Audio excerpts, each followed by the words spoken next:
Our deep dive today we're pulling from an absolute incredible source. It's an excerpt from Kenny Denton's memoir, There Ain't No Rules in Rock and Roll. And specifically, we're zooming in on this era known as the Bearsville Sessions and the fascinating life of the late Tony Wilson. Yeah, Tony's story is just wild. It really is. And our mission today is to look past those polished hits. We want to understand the deeply chaotic, hilarious, and honestly sometimes dangerous human ecosystems that actually built the records we love. And, this goes far beyond just music history. What we're really examining here is the architecture of creative industries as a whole. Definitely. Whether you work in software development or, high-end culinary arts, or design dealing with unpredictable personalities, mitigating these catastrophic mistakes, fighting past risk-averse gatekeepers, these are universal realities. Yeah. The 1970s music industry it stripped away the HR departments and turned the volume on those challenges all the way up to 11. Which is saying something. Mm-hmm. And, the sheer exhaustion of navigating those challenges, that's what drove Tony Wilson to seek out this sort of artistic utopia in the first place. Right. But to understand why he fled, we really have to look at the corporate nightmare he was desperately trying to escape. So the year is 1976. Okay. And Tony Wilson has just made this terrifying leap. He's left the highly successful band Hot Chocolate to launch a solo career. That is a massive risk. Huge. And he's recording his debut album, I Like Your Style, at the Laneley Studios in Wembley, London. Yeah, and going solo is a incredibly vulnerable transition, even under the best of circumstances. You're attempting to establish a totally independent identity. Right. Which means the initial recordings carry just an enormous amount of psychological and financial weight. The margin for error is essentially zero. Which, of course, makes their next move a colossal blunder. Oh. So Tony, who's producing the record, decide to use the rhythm section from Hot Chocolate to record the new backing tracks. Which sounds practical, but it immediately triggers a massive legal crisis. Because a man named Mickey Most, who runs RAK Records and holds these ironclad contractual ties to the band, he finds out. And he is not happy. Furious.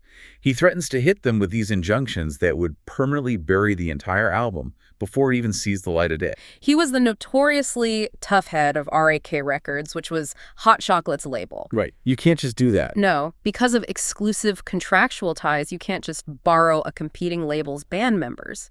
So suddenly, Kenny and Tony are facing these severe threats of legal action.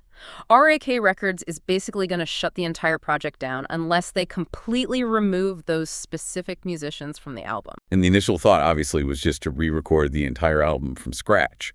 So Kenny and Tony attempt to just re-record the rhythm tracks with different musicians. They embarked on an 18-month, incredibly expensive process of overdubbing. 18 months? 18 months. You can understand why Tony Wilson desperately needs an escape. So once the marathon is finally over, Tony Wilson packs up his family and he flees across the ocean. But Bearsville wasn't, a normal municipality. No, not at all. It was largely the physical domain of Albert Grossman. And Grossman was this legendary, notoriously press-shy music executive. He managed Bob Dylan, Janis Joplin, Peter, Paul and Mary, the band. Huge names. Massive. But Grossman actively avoided the hype and the publicity of the New York or London music machines. He didn't just run a record label out of a normal office building, though. The source material points out that Grossman actually owned a substantial portion of the town's actual properties. Yeah, the literal town. We're talking the 10-pin bowling alley, the local school, the studios, and the actual houses where his staff and his artists lived. It was a fully immersive, closed-loop environment. It really was. In fact, when Kenny Denton visited Tony there, Grossman was so impressed he offered Kenny this highly lucrative job at his studio. Right. Yeah. Kenny turned it down, mostly because he didn't want to uproot his kids from the UK, but Grossman was actively recruiting people into this bubble. Because Grossman's philosophy was that if you remove the everyday friction of city life, and the corporate oversight, you'll yield better, pure art. That was the idea, at least. Right. So he brought in UK talent like Ian Kimmett to direct his A&R. He signed local talent who naturally gravitated to the woods, like a young songwriter named Randy Van Warmer. He genuinely wanted to build this artistic utopia. But hold on, let's unpack this. He owned their houses and the local school. Yep. Historically, if you look at company towns like the mining towns back in the 19th century, they are entirely about controlling the workers. That's a really good point. Keeping them completely reliant on the boss for everything from their paycheck to their groceries. So that doesn't really sound like a utopia to me. That sounds a bit like a cult. Does an environment like that actually foster creativity, or does it just trap these artists in a gilded cage? I mean, it's an incredibly fine line. Grossman genuinely believed he was protecting his artists from the corporate vultures, Right. but human nature just hates a vacuum. When you remove all the friction of the real corporate world, the artists and the executives don't just magically stop fighting or stressing. They just find new things to stress about. Exactly. They invent new, weirder interpersonal friction. Because when you isolate a bunch of brilliant, highly eccentric individuals in a secluded forest with absolutely no adult supervision, the pressure cooker just changes shape. Which brings us perfectly to the climax of this psychological experiment. Yes, the dinner party. The dinner party. So Kenny Denton flies in from the UK to visit Tony in Bearsville. He brings a bottle of his absolute favorite brandy. And Tony happens to have bought the exact same bottle. So they are heavily stocked. Very stocked. So Tony and his wife, Margaret, are hosting this dinner party at their Bearsville home. They invite Randy Van Warmer, Ian Kimmett, who actually couldn't make it, and a man named Vinnie Fusco, along with Vinnie's wife, Jacqueline. And to really understand the tension of this dinner party, we have to look at the psychological profile of Vinnie Fusco. Oh, please do. So Vinnie was Bearsville Records Director of International Operations and Music Publishing. Yeah. But he was not your standard, polished, diplomatic executive. Far from it. Kenny describes him as hailing from the streets of New York, possessing the demeanor of a bold, assertive salesman. But more specifically, he had the booming voice, the physical presence, and the sheer intimidation factor of a member of a New York crime family. Which begs the question, how does a guy with mob enforcer energy end up running international publishing in this hippie artist enclave? Honestly. Sheer audacity. For real. Yeah. Vinnie had watched the famous Bob Dylan documentary Don't Look Back, saw Albert Grossman on the screen, and just penned this highly aggressive, bold letter directly to Grossman demanding a job interview. Just demanded it. Yep. And in this weird, isolated company town, that kind of bizarre confidence actually gets you hired. That is wild. Okay, so we have all the players trapped in this cabin in the woods. But before the guests even arrive, we get this incredible piece of foreshadowing. It's so good. Tony's wife, Margaret, pulls Kenny aside. She gives him a very specific warning. She says, if Vinnie asks whether you'd like to hear his wife Jacqueline sing, you must politely decline. Just say maybe another time. Just a hard no. Right. And Kenny, naturally curious, asks why. And Margaret just smiles and says, well, he did once manage Tiny Tim, which might give you an idea. That one detail just perfectly sets the stakes. Completely. So the dinner itself is delightful at first, but as the 3 bottles of brandy begin to disappear, the atmosphere really shifts. Yeah. And Margaret, who is reading the room perfectly, wisely decides to just retreat upstairs to bed. Smart woman.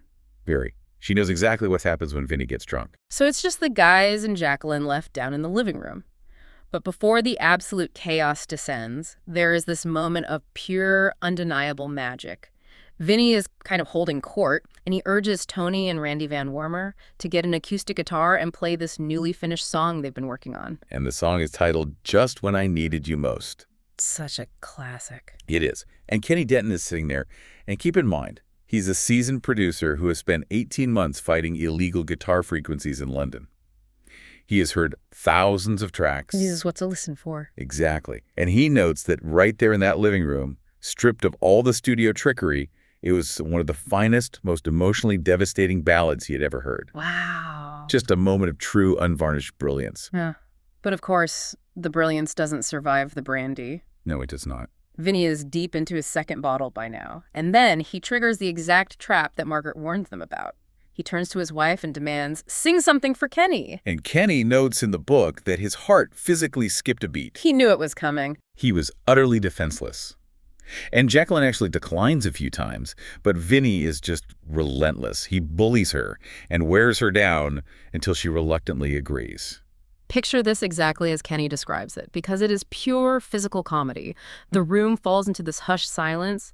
Jacqueline doesn't just stand up and sing. Yeah. She gets down on the floor. She crouches and curls up with her hands over her head, basically resembling a frog that is about to leap. Like a literal frog. Yes. Yeah. And then, within seconds, she begins to emit a series of piercing squeals that Kenny describes as sounding like someone ironing a cat. Ironing a cat. I mean, Tony and Randy both have their eyes tightly shut, physically struggling to stifle their laughter while this avant-garde torture happens just inches away from them. And this bizarre squealing performance goes on for minutes. Yeah. But the absolute audacity of what happens next is my favorite part. It's unbelievable. Vinny finally speaks up and just says, "Okay, Jacqueline, that's enough. That was great." But with a swift motion, Jacqueline rises from the floor, waving her arms in the air, and yells at her husband, "Are you for real? I was just tuning up." Just tuning up. It is the unearned confidence of an athlete failing spectacularly and claiming it was just a practice run. It's amazing. And then, to everyone's absolute horror, she continues. Oh, no. Kenny describes it as resembling a street art exhibition, way more than a recognizable vocal performance. I can only imagine. And when she finally finishes, the atmosphere in the room is completely toxic. Jacqueline grabs her coat, asks Vinny if he's coming, and Vinny, who is casually opening the third bottle of brandy at this point, says he'll be out as soon as he finishes his drink. Wow. So Jacqueline storms out to the car with a look that could kill. I mean, put yourself in Kenny's shoes for a second. You're a polite British producer, you're supposed to be on a relaxing vacation, and now you are held captive by a deeply intoxicated executive whose wife just did street art frog screaming in the middle of the living room. And it gets worse. Because Vinny, having completely alienated his wife, turns his full aggressive attention entirely to Kenny. Right. He demands that Kenny remix a track for him at the studio. And Kenny politely declines, reminding Vinny he's on vacation and has a flight back to the UK soon. But Vinny starts pushing. How? He leans in and ominously tells Kenny, "If you don't do this, you won't get out of Bearsville alive." It escalates into a literal death threat over a remix. Over a remix. Kenny tries to play it off nervously, saying it looks like he'll be staying longer than he thought. But Vinny doubles down, staring straight at him, and asks, "How do you want to die?" And this is where Randy Van Wormer, this young local songwriter, brilliantly diffuses the tension. Yes, he chimes in and says, "No problem there, Minnie. You're going to bore him to death." It's just a masterful deflection. Yeah. But even still, the hostage situation continues until 6 a.m. Yeah. Tony and Kenny endure hours of Vinny's rambling as he finishes all 3 bottles of brandy. And eventually, they try to help Vinny out to the car where his furious wife has been sleeping all night in the freezing cold. Naturally, Vinny insists he's totally fine. But the moment Tony and Kenny step back, Vinny takes 1 step forward, 2 steps to the side, and crashes straight into the kitchen wall. Just completely destroys it. Knocking absolutely everything off the shelves. Utter destruction. They finally have to shove him into the back of the car, waking up his very angry wife in the process. That entire night just perfectly captures the paradox of the Bearsville utopia. You have a breathtaking, world-class ballad played on an acoustic guitar, immediately followed by performance art that sounds like feline torture, ending with a drunken demolition of a kitchen and a death threat. It's poetry, really. It is. You remove the corporate friction, and the artists just replace it with madness. But, despite the destroyed kitchen and the heavily bruised egos, when Kenny woke up the next morning, he wasn't thinking about the screaming or the threats. He's only thinking about that beautiful ballad he heard right before the chaos started. Right. Just Yeah. when I needed you most. Yeah. Kenny recognized its commercial potential instantly. So he asked Tony to sing it again so he could get a rough recording on a cassette tape. And Kenny takes that rough cassette back to the UK, utterly convinced he has a massive hit on his hands. He records 2 different demo versions, one with a male vocal, one with a female vocal, and he takes it straight to Alan Sizer, who was the head of A&R at Polydor at the time. And for anyone unfamiliar, A&R stands for Artists and Repertoire. That person's entire job, their whole existence in the music industry, is to act as the ultimate gatekeeper. Right. They're literally paid to predict what the public wants to hear. Exactly. And Alan Sizer completely rejects it. Completely. He tells Kenny that trying to secure radio play for a ballad by a brand new artist is notoriously difficult. Just nobody wants to touch it. The gatekeeper, whose one job is to spot a hit, entirely misses it. Yeah. But the song survives this rejection, and it's because of the specific community Grossman built in Bearsville. Back in the States, Randy Van Wormer eventually records and releases his own finished version of the song. And the secret weapon on that track is a beautiful, distinctive auto harp solo played by a guy named John Sebastian. Right, and you probably know John Sebastian as the frontman of the Levin Spoonful. A massive rock star. A huge rock star. But what's crazy is that in the context of Bearsville, he wasn't this untouchable rock god. He was literally just the guy who lived down the street who could play a killer auto harp when you needed him. And that local community aspect is what pushes the song over the edge. The song climbs the American charts. It becomes an all-time classic, selling millions of records, covered by numerous major artists globally. It's amazing. And Randy even calls Kenny years later to thank him for being the very first person to believe in the song on that chaotic night in the living room. I love that because it proves that commercial success in art isn't just about the work being mathematically good, Right. It requires a perfect, almost fragile alignment of timing, the support of a weird local community, and sheer unreasonable stubbornness. You literally have to outlast the chaos. And Kenny and Tony certainly outlasted it. Their dynamic didn't stop after Bearsville either. In 1979, Kenny was actually producing an album for the legendary Bill Haley. Oh, wow. Yeah, and he asked Tony to write a song for it, and Tony handed him a cassette with a track called Everyone Can Rock and Roll. Bill Haley loved it so much it actually became the title track of the entire album. That's incredible. Their careers eventually diverged around 1995, but they reconnected a full decade later in 2005 for a totally unexpected reason. They actually discovered that several of their old productions from the 70s were being plagiarized globally. Oh, man. So they teamed up one last time to fight the unauthorized use of their material. A bond forged in the trenches of Mike Bleed and Contractual Nightmares. That is true friendship right there. And they stayed in close touch, speaking at least once a month until the very end. Yeah. Though Tony lived a massive, full life, he actually lost all interest in the music business in his later years. He found his joy in studying world affairs, and he had a massive passion for cricket and football. When you define your entire existence by your creative output for decades, stepping away from it can seem almost incomprehensible or almost tragic to the outside world. I mean, society loves the narrative of the tortured artist who dies at their mixing desk. But is it tragic? I mean, you as a listener, when you hear about someone completely walking away from their life's defining passion, the thing that brought them fame and validation, is it a loss? Or is it actually the ultimate sign of a healthy human being who outgrows their own mythology? I firmly believe it is the latter. The psychological health required to step off the identity treadmill is immense. To realize that you are not simply the sum of the art you produce is a profound form of personal evolution. That's a great point. Tony traded the high-stakes, ego-driven, brandy-fueled nights of Bearsville for the quiet, methodical appreciation of a cricket match. He wasn't driven out of the industry, he simply outgrew his need for its validation. And Kenny notes that beautifully in the memoir.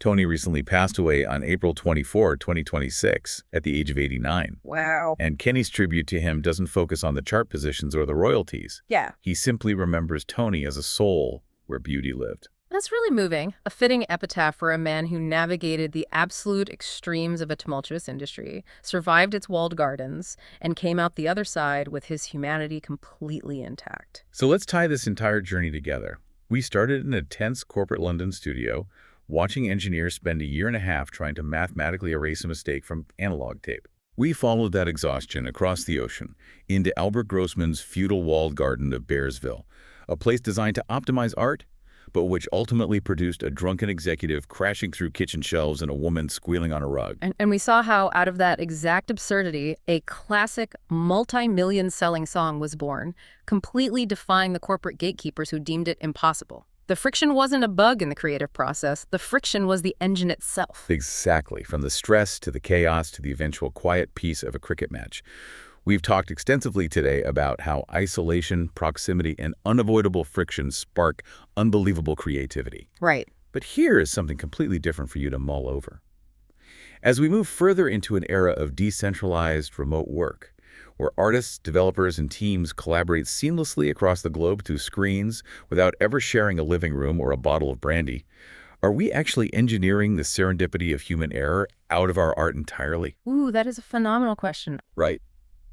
If there is no walled garden left to physically trap us together, where does the next brilliant, chaotic mistake come from? By eliminating the friction of shared physical space, we might just be optimizing away the magic. Something to think about the next time you mute yourself on a video call. Keep digging beneath the surface of the things you love, and we will catch you on the next deep dive. 1, 2, 3.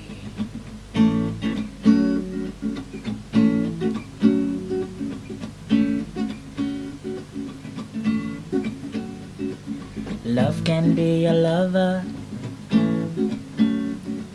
Love can be pain. Love can be a mother. Love can be strange. Love can be a stranger caught in the rain. Like your love's a voodoo, but I'm gonna hoodoo your brain.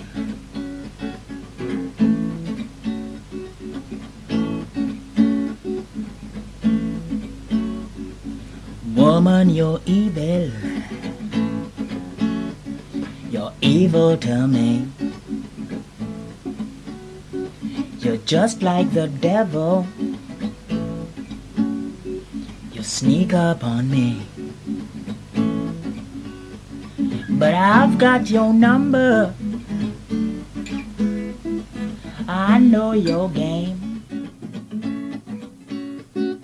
Your love's a voodoo, but I'm gonna hoodoo your brain.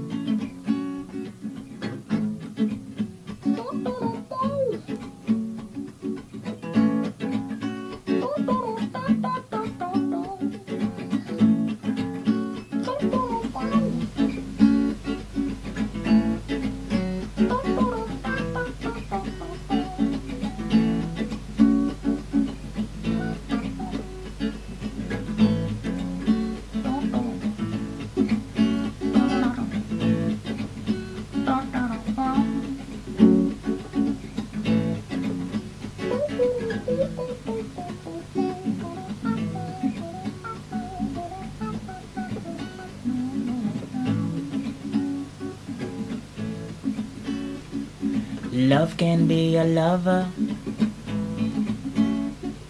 Love can be pain. Love can be a mother. Love can be strange. Love can be a stranger playing the game. Like your love's a voodoo, but I'm gonna hoodoo your brain. Your love's a voodoo, but I'm gonna hoodoo your brain. I'm gonna hoodoo you.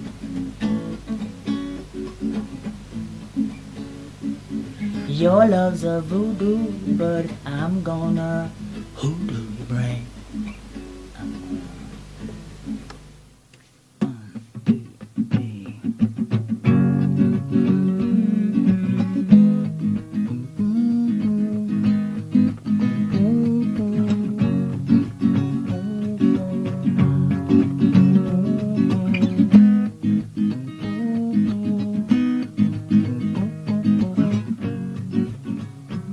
The thing is, we all think we're right. That's the problem, we all think we're right. Truth is, we all think we're right. That is the problem, we all think we're right.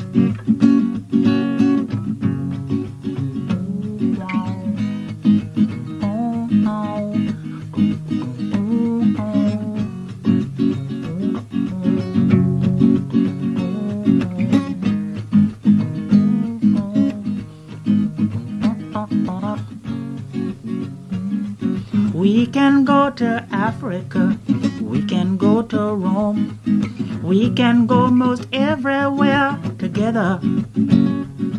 To be or not to be, that really is the question. Look at life the way you will, there's only one direction. The thing is, we all think we're right. That's the problem, we all think we're right. Truth is, we all think we're right. That is the problem. We all think we're right.